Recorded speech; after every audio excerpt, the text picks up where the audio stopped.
Small business ideas. घर से शुरू करें 25,000 महीने की कमाई, 2 लाख पूंजी निवेश करके। अधिकतर लोग अपना खुद का बिजनेस शुरू करना चाहते हैं, लेकिन पूंजी कम होने से शुरू नहीं कर पाते हैं। कम पूंजी में किराए की दुकान से बिजनेस शुरू करना बहुत मुश्किल होता है, और किसी प्राइम लोकेशन पर दुकान किराए पर ले तो छोटे बिजनेस की पूरी कमाई किराए और खर्चा में ही चली जाती है। लेकिन आज हम आपको एक ऐसा बिजनेस बता रहे हैं जिसे आप अपने घर से शुरू कर सकते हैं।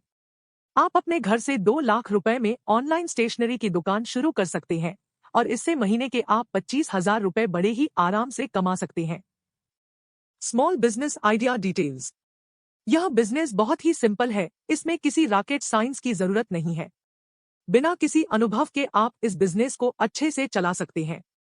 ना ही आपको इसमें किसी सहायक की जरूरत होगी। शहर हो या गांव, स्टेशनरी तो सभी घरों में लगती ही है, और यह डिमांड में भी रहती है।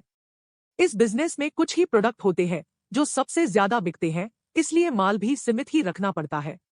थोक में स्टेशनरी खरीदने के लिए हर शहर में थोक विक्रेता मिल जाएंगे। किसी अच्छे थोक विक्रेता के पास से सामान खरीदेंगे तो आपको 1.5 लाख का माल मात्र 50,000 जमा करके मिल जाएगा। इस बिजनेस में फर्नीचर पर तो आपको पैसे खर्च करने की जरूरत ही नहीं है। घर में कमरे की एक दीवार से ही अपना बिजनेस शुरू हो जाएगा। अकाउंट मेंटेन करने के लिए बहुत से फ्री मोबाइल एप्लीकेशन है, उनसे ही आपका काम हो जाएगा। बिजनेस के शुरुआती दिनों में आपको अपनी ई-कॉमर्स वेबसाइट भी नहीं चाहिए। अगर वेबसाइट की जरूरत पड़े भी तो आप ब्लॉगर पर फ्री वेबसाइट बना सकते हैं। शुरुआत में तो आप सिर्फ सोशल मीडिया जैसे इंस्टाग्राम, फेसबुक, टेलीग्राम और व्हाट्सएप का उपयोग करके ही बिजनेस चला सकते हैं। कैसे शुरू करें? बस एक अच्छा सा अपने बिजनेस के नाम का इंस्टाग्राम पर एक पेज बनाइए और व्हाट्सएप पर चैनल बनाइए, और अपने बिजनेस की सभी जानकारी इन पर डालें और अपने सभी प्रोडक्ट इन पर अपलोड कर दें। सभी प्रोडक्ट की कीमत और छूट के बारे में भी लोगों को बताएं। इसमें अपना ईमेल आईडी और मोबाइल नंबर भी दे, जिससे लोग सीधे आपसे संपर्क कर सकते हैं। अब अपने आसपास के एरिया में लोगों को अपनी ऑनलाइन स्टेशनरी की दुकान की जानकारी प्रदान करें।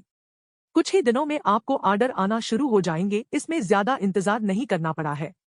कमाई कितनी होगी? अगर इस बिजनेस में आपने इंस्टाग्राम का सही से उपयोग कर लिया तो आप मात्र 30 दिनों में ही पता कर सकते हैं कि आपके एरिया में स्टेशनरी की डिमांड कितनी है और सबसे ज्यादा कौन सा प्रोडक्ट चाहिए। फिर बस आपको सिर्फ वही प्रोडक्ट ज्यादा रखना है जिनकी मांग ज्यादा होगी, और फिर इससे कमाई शुरू हो जाएगी। वैसे तो एक दुकानदार को स्टेशनरी के बिजनेस में मुनाफा 25% तक रहता है, लेकिन हमें तो दुकान का किराया देना नहीं है, तो हमारा मुनाफा लगभग 40% तक होगा।